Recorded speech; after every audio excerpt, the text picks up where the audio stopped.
Tere! Mina olen Kiira Järv.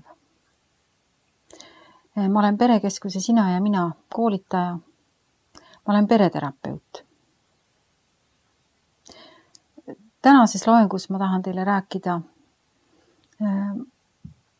mõnest lihtsast, aga väga olulisest asjast, mis puudutab seda, kuidas õnnelikult perena koos elada. See tänane teema on pereelu arenguetapid. Märksõnad on täiskasvanute rollid peres, ressurss, paarisuhe, õnnelik pere. Räägime siis täna pereelu erinevatest arenguetappidest. Pereprobleemidest ja pererõõmudest võiks rääkida väga erinevatest aspektidest lähtudes, aga mulle tundub, et see on üks päris oluline teada inimestel, kuidas me pereelus areneme ühest etapist teise ja missugused need raskused ja keerulised olukorrad meil seal ette võivad tulla. Lähtume teadmisest, et mida rohkem me aru saame asjadest ja mida rohkem me teame, seda paremini on meil võimalik ka midagi vältida või midagi teisiti teha. Mitte komistada ikka ja jälle selle sama kännu taha, kuhu komistas juba minu ema ja isa, vanaema ja vanaisa. Et on võimalik teha midagi teisiti. Ja siin on siis, te näete esimest pereelu arenguetappi. Noor pere, noor paar. 2 noort inimest on kokku saanud. Me vaatame neid pereelu arenguetappe lähtudes täiskasvanud pereliikme rollidest ja ressursikasutusest. Ressursi all me peame silmas seda, mis meil kasutada on. Aeg kui ressurss, mida me panustame pereellu, meie füüsiline energia ja meie emotsionaalne ressurss. Nii et läbi kõigi nende etappide me vaatame, kuidas oleks mõistlik oma ressurssi jaotada, millele kasutada, millistes rollides, millistesse valdkondadesse me selle kasutame. Siin selle noore pere arenguetapis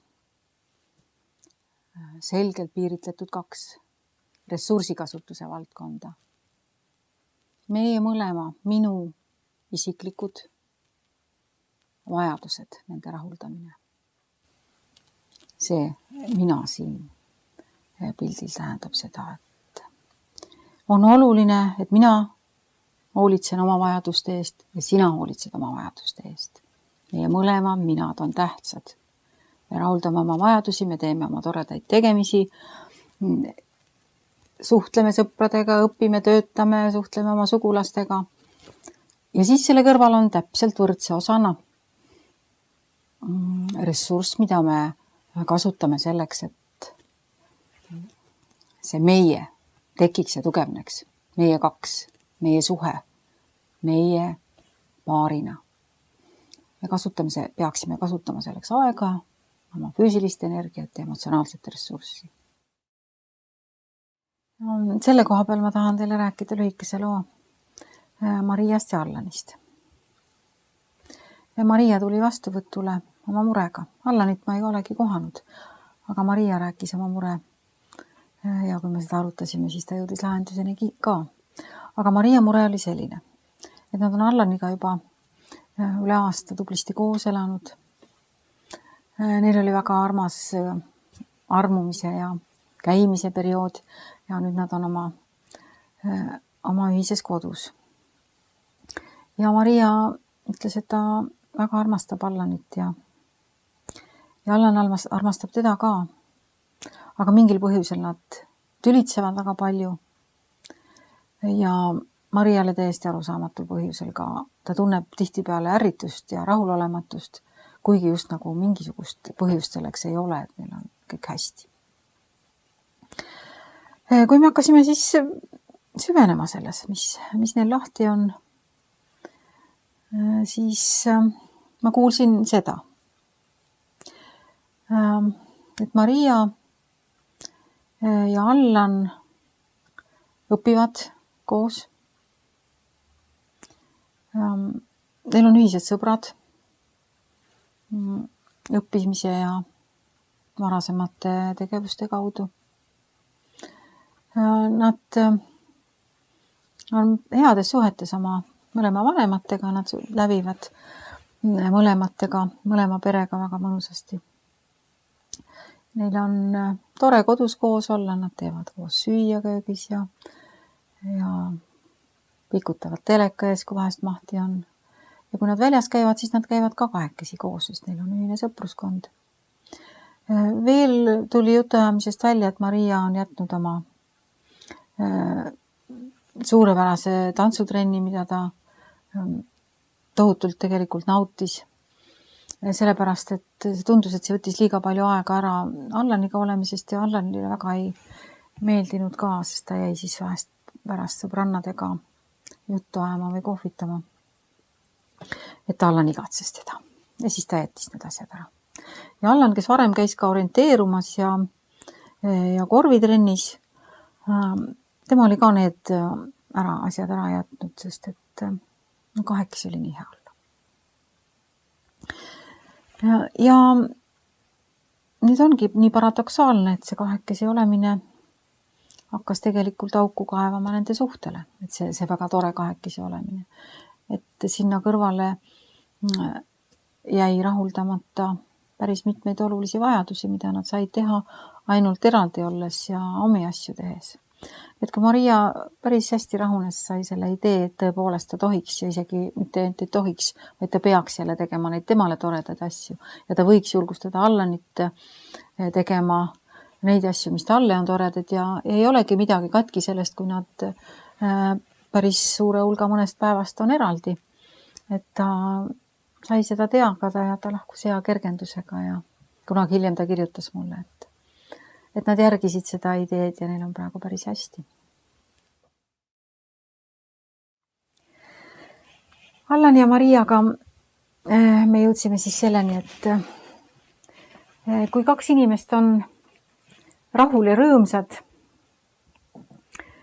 siis suudavad nad ka teineteisest rõõmu tunda. Aga nüüd aeg läheb edasi ja noorele paarile sünnivad lapsed. See on nüüd uus pereelu faas, see on väga uus olukord pereelus. See on tõepoolest, et nüüd on pere, nüüd ei ole enam paari. Ja te võite näha siin, et on tekkinud täiesti uus roll neile kahele noorele täiskasvanule. Nad on lapsevanemad. Kui me nüüd vaatame seda pilti siin, siis näeme, kuidas väikeste lapsevanemaks olemine võtab tegelikult valdava osa täiskasvanute ressursist. Lapsed vajavad hoolt. Ilma täiskasvanu toe ja abita neil praktiliselt ei olegi võimalik siin maailmas ellu jääda, sest nende vajaduste rahuldamise saab korraldada ainult keegi täiskasvanutest. Ja tore, kui need on lapsevanemad. Ma olen kogenud, et tänapäeval lapsevanemad on vägagi vastutustundlikud ja nad hea meelega võtavad selle rolli. Esimese lapsega on see küll sageli pingeline ja keeruline ja rohkem on niisugust vaeva ja higi, sellepärast et kõik on esimest korda. Aga see hakkab sujuma. Samas jälle, kui sünnib perre teine laps ja võib-olla ka kolmas ja neljas, et siis tegelikult ikkagi paratamatult vanemate peamine nii ajaline kui füüsilise energia kui emotsionaalne ressurss kulub lastele. Aga see on loomulik elu. Aga loomulik elu on ka sedasi, et nagu te siin näete, ei tohiks ära kaduda, ei ole kadunud ära need kaks sektorit, see, mida ma teen enda jaoks ja see ressurss, mida me panustame teineteisega olemisse. Probleemid tekivad sellest, kui see vähenegi, mis ta selles eluperioodis võimalik on ressursist kasutada iseenda jaoks ja teineteisega olemise jaoks, kui see vähenegi kasutamata jäetakse. Kui me nüüd vaatame seda joonist, siin, kus valdab ainult see lapsevanem olemine, siis see tähendab,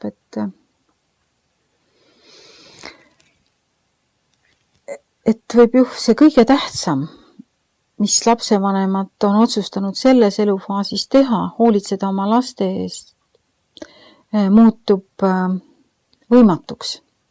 Sellepärast, et anda, ja mis see muu on, kui andmine ja andmine ja andmine, kõige oma ressursi andmine lastele, sest anda on võimalik siis, kui mul on midagi anda.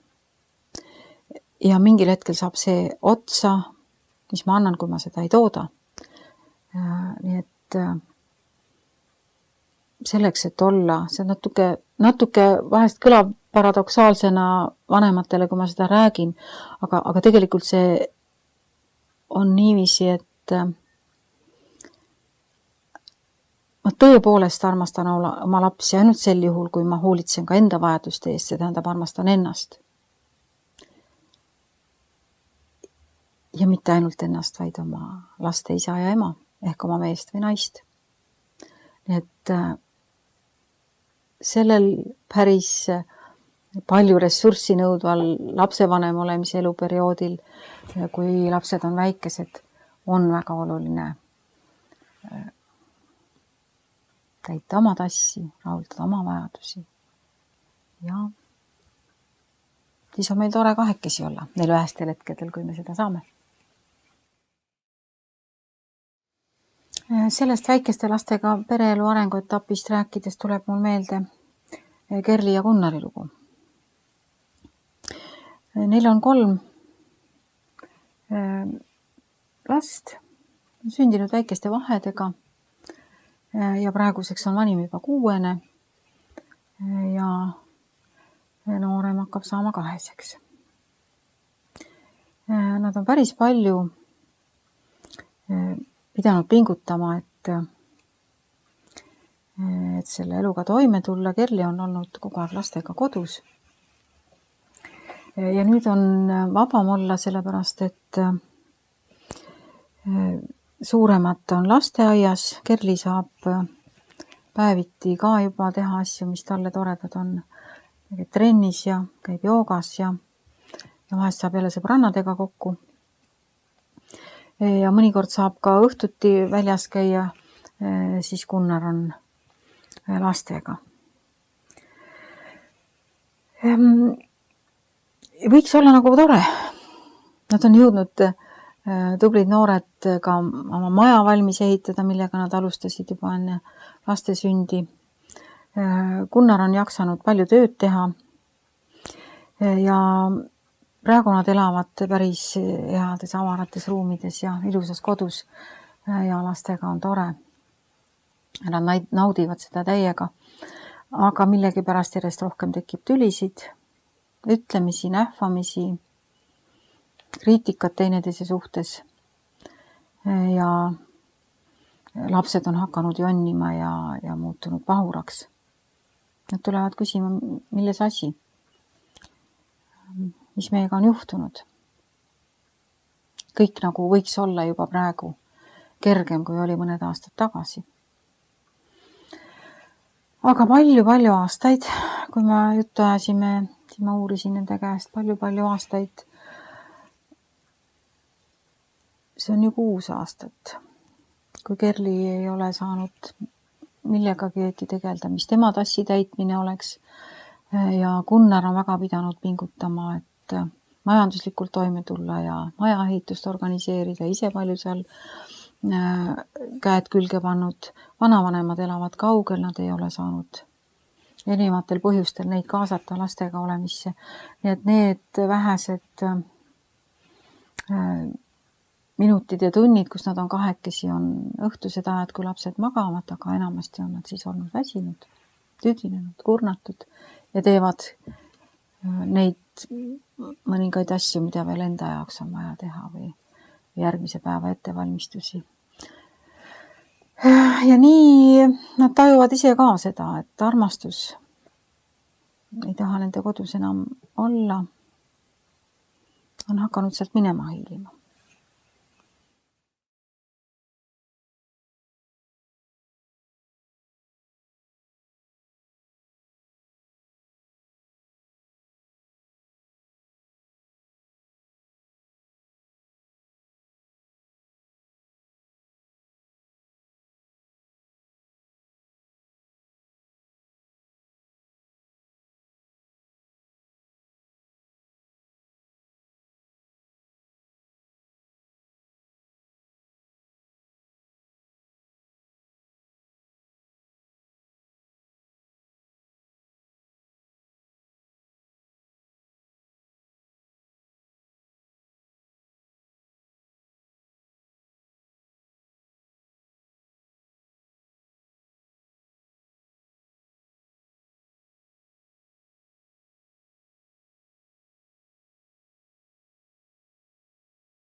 Ja siin on nüüd pere jõudnud järgmisesse eluetappi. Lapsed on kooli läinud. Nagu siit võib ka näha, on see, kuidas inimesed täiskasvanud inimesed peres oma ressurssi jaotavad, see on nüüd oluliselt muutunud võrreldes eelmise eluetapiga. Lapsed on iseseisvamad, saavad paljuga ise hakkama. Neid ei ole vaja enam igal sammul kontrollida ja järele aidata. Ja te näete ka, et vanemlik roll ei võta enam nii palju aega, energiat, emotsionaalset ressurssi. Et jääb rohkem aega.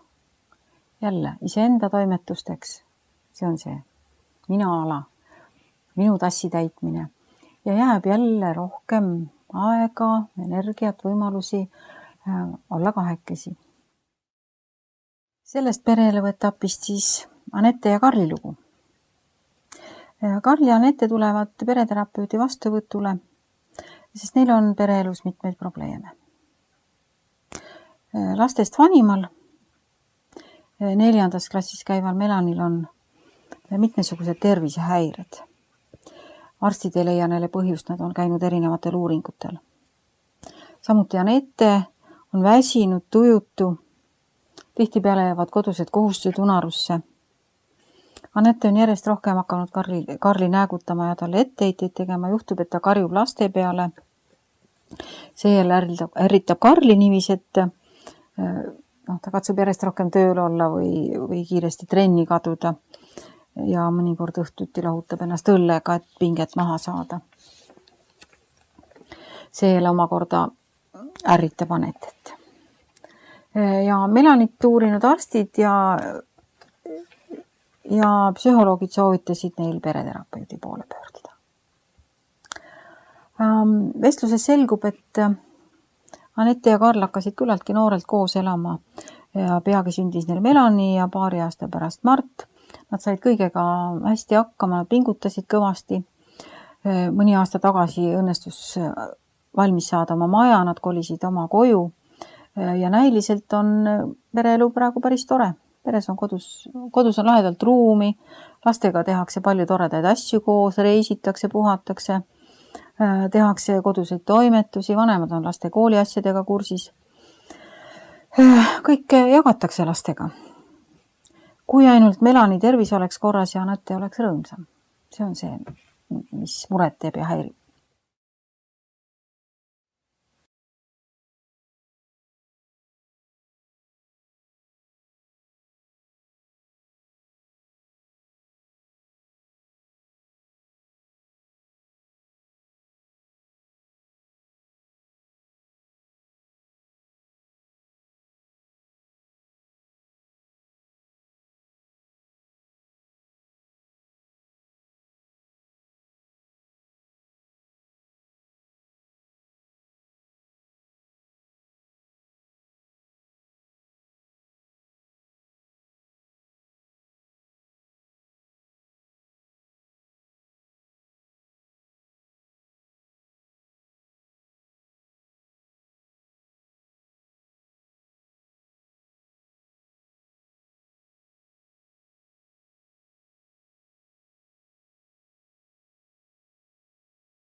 Mõeldes nüüd sellele, mis me rääkisime Karlist ja Anetest ja sellest, mis juhtus nende lähedusega, ma pakun, et teie meenutaksite veidi oma elu.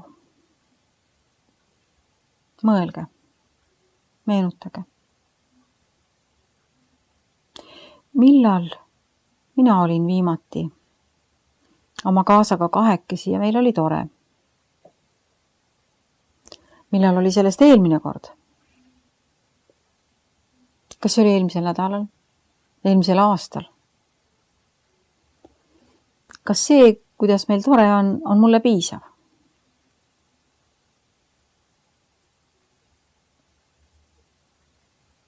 Meenuta veel. Millal ma võtsin aega päriselt oma kaasat aktiivselt kuulata, et aru saada, kuidas temaga on, kuidas tema hing elab, kuidas tal läheb tegelikult.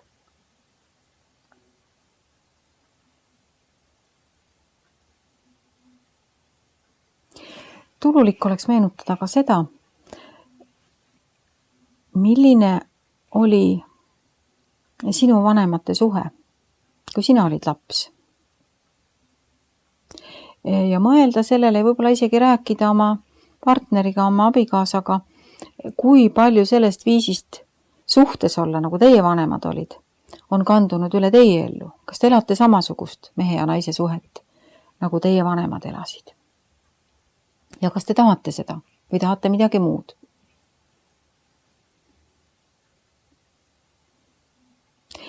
Ja veel võiks meenutada seda ka, et millal ma tõeliselt rõõmustasin oma abikaasa, oma partneri üle. Ja kui ma rõõmustasin, kas ma ütlesin talle selle kohta, nagu perekoolis õpetatakse, kas ma ütlesin talle positiivse mina sõnumi. Ehk kas ma ütlesin talle, et sa rõõmustasid mind, et mul on hea meel. Mul on nii kahju, sest inimesed väga sageli oskavad küll öelda, mis neid ärritab, aga nad ei räägi sellest, mis neid rõõmustab. Juba iseenesest see väike asi rääkida sellest rohkem, mis neid rõõmustab, toob ellu palju väikest.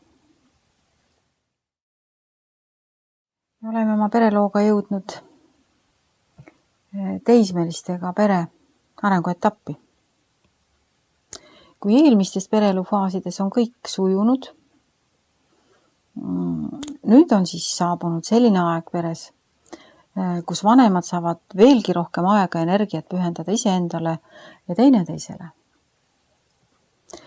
Teismeiga on lapse jaoks perest eemaldumise aeg, iseseisvumise aeg. Tähtsaks saavad suhted eakaaslastega, oma koha leidmine teiste seas, enda piiride ja võimaluste tundma õppimine. Ja vanemate roll on küll tähtis, kuid nüüd pigem natuke teistsugusel viisil.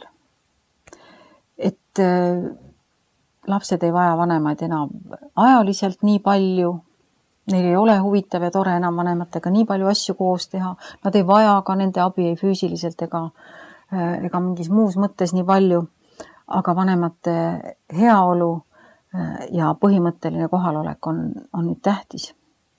Tähtis on, et vanemad oleksid olemas siis, kui see teismeline, see nooruk neid vajab, et jagada oma rõõme ja muresid ja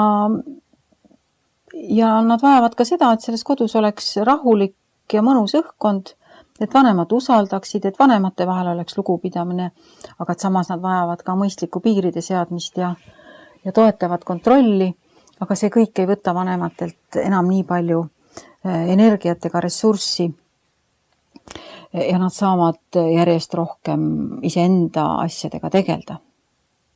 Kõige hõlpsam seda mõnusat teismelise jaoks olulist atmosfääri on võimalik ja kõige hõlpsam tagada siis, kui vanemad tõesti iseenda vajaduste eest jätkuvalt hoolitsevad ja nende omavaheline mehe ja naise suhe on püsinud soe ja nende liit tugev.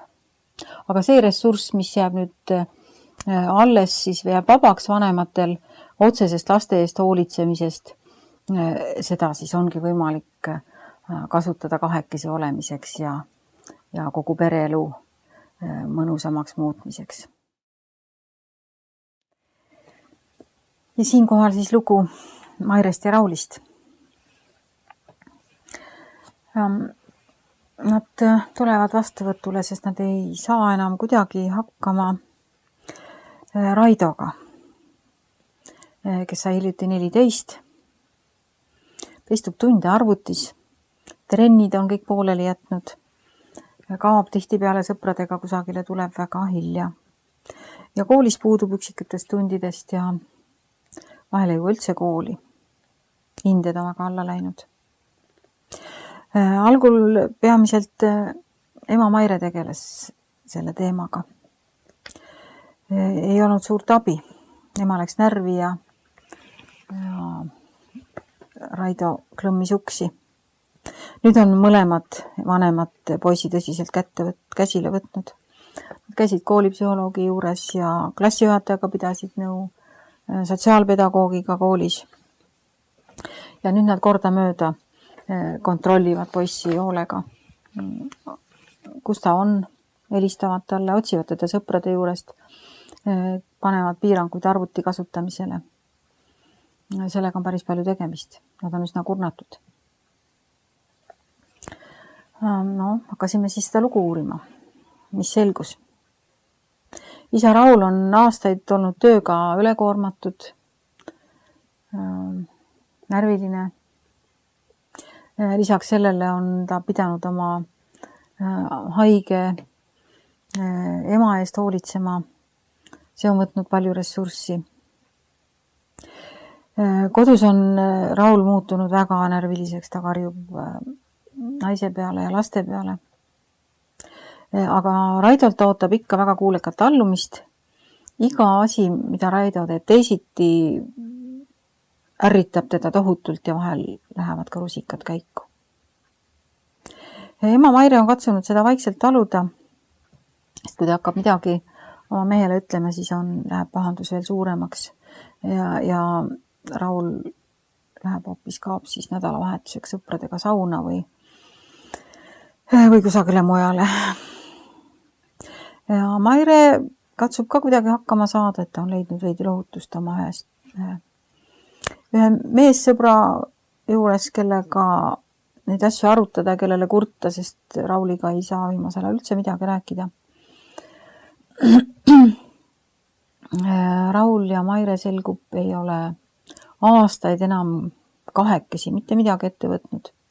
Omavahelise jutuajamise sisuks on lapsed, nüüd eriti see kõik, mis Raidoga toimub, ka igapäevane elukorraldus ja olme. Sisemiselt on mõlemad väga rahulolematud ja otsivad omal kombel väljapääsu. Ja Raido oma probleemidega on saanud suurepäraselt nende ühendavaks lüliks. See on see, mida me nägime sellel pildil, mis sarnanes väga palju pildiga pereelufaasist, kus lapsed olid koolielikud. Mis siis Raulile ja Mairele selles olukorras soovitada?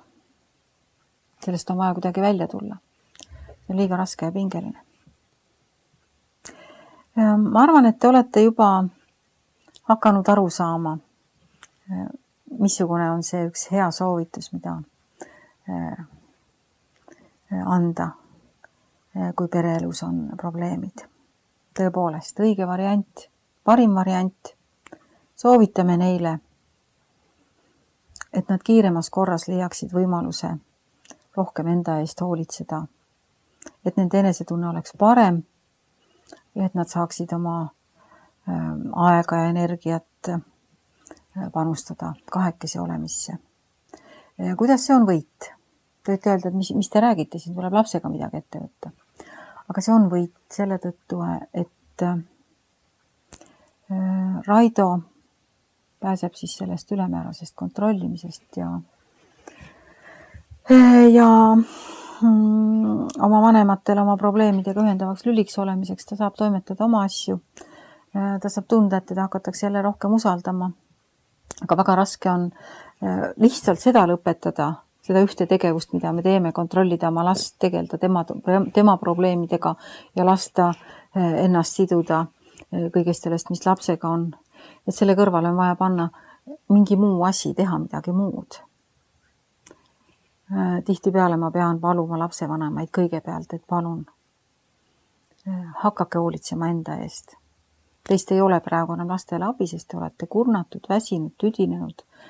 Te pole oma tassi teitnud, teil ei ole enam mingit võimalust rahulikult omavahel lapsevanematena asju arutada, et investeerige palun iseendasse ja võtke aega rahulikult kahekesi olemiseks. Niikuinii siin enam midagi palju halvemaks minna ei saa. Palun peatuge korraks, tegelge endaga ja siis on teil rohkem ressurssi vaadata, mida nüüd teie laps siis vajab. Ja millisel viisil ta teid vajab. Laps ei vaja kindlasti seda, et ta on teie ühendav lüli.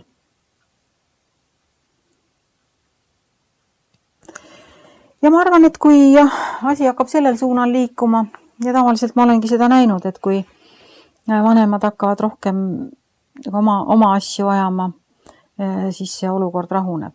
Siis on neil võimalik ka seada mõistlikumaid piire lapsele, neil on ka võimalik rahulikumas õhkkonnas ja lugupidavamalt oma lapsega kõiki asju arutada, mis selles vanuses ka loomulikult vaja arutada on. Nii et soovime seda.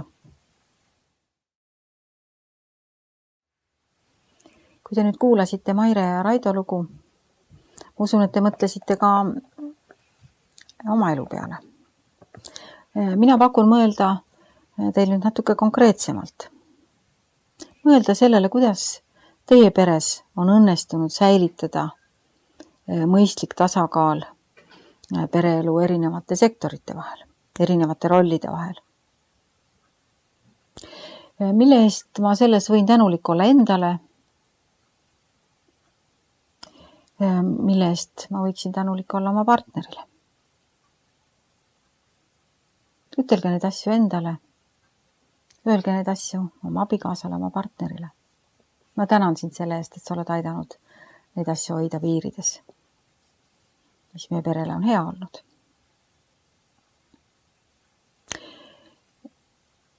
Või kui teie pere on veel alles esimeses või teises pereelu etapis, siis võiksite mõelda, mida te peaksite praegu tegema. Et teismelistega pereelu etapis oleks teil säilinud see armastus, soojus ja üksteisest lugupidamine, mis praegu olemas on. Ja sõnastage endale, mida teie isiklikult kindlasti soovite teha. Et see nii oleks. Et see hea jätkuks, mis teil praegu olemas on. Võib-olla praegu, kui teil veel lapsed on sündimata. Olemegi jõudnud algusesse tagasi. Näete, siin see on. Aga me ei ole nüüd noor paar, vaid me nimetame seda pereelu etappi taas kahekesi. Kui me oleme kõigil eelnevatel pereelu etappidel enda vajaduste eest hoolt kandnud ning teineteisega tugevat ühisosa hoidnud, oma armastuse aeda harinud, kastnud ja väetanud, on praegune etapp elus suurepärane. Armastusel on teie kodus koht ja piisavalt ruumi. Lapsed on pesast läinud, korraldavad ise oma elu. Me saame rõõmustada nende üle, natuke toetada neid. Me saame nautida teineteise seltskonda ja jätkata huvitavate tegevustega. Tööalaselt, veel midagi õppides, maailma avastades, reisides. See kõik on tore lastele ka. Lastel ei ole siis lisamuret vanemate halva olukorra pärast. Lastel ei ole lisapinget sellest, et vanematel ei ole hea, et nad tülitsevad või nad on kurvad. Ja see on neile väga tähtis, kui nad teavad, et vanemad saavad rõõmsalt endaga hakkama. Kui vanemad on rõõmsad ja rahul. Siis nad saavad pühendada oma eluülesannete täitmisele. Ja muidugi võib olla, et ei ole läinud päris nii. Võib minna hoopis teisiti. Võib-olla te ei olegi enam koos, võib-olla seda pereelu etappi selleni te ei jõuagi. Ja see on sellepärast, et te ei ole osanud hoida kõige tähtsamat pereelu vundamendis, mehe ja naise suhet, oma paari suhet. Võib-olla te siiski olete koos. Kuid te elasitegi kogu elu, pühendades end vaid lastele ja nüüd on nad läinud. Kodu on tühi. Märkate, et te olete kahekesi võõra inimesega, kellega teid õieti miski ei seo. Aga siin on võimalik leida uuesti see side. Aga võib-olla te olete valmis tegema nüüd uut valikut ja tegema järgmises suhtes midagi teisiti.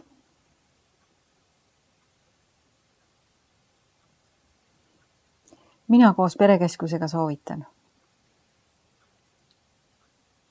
Järgige seda lihtsat rollide ja ressursi jaotamise mudelit, kui soovite pikalt ja õnnelikult koos elada.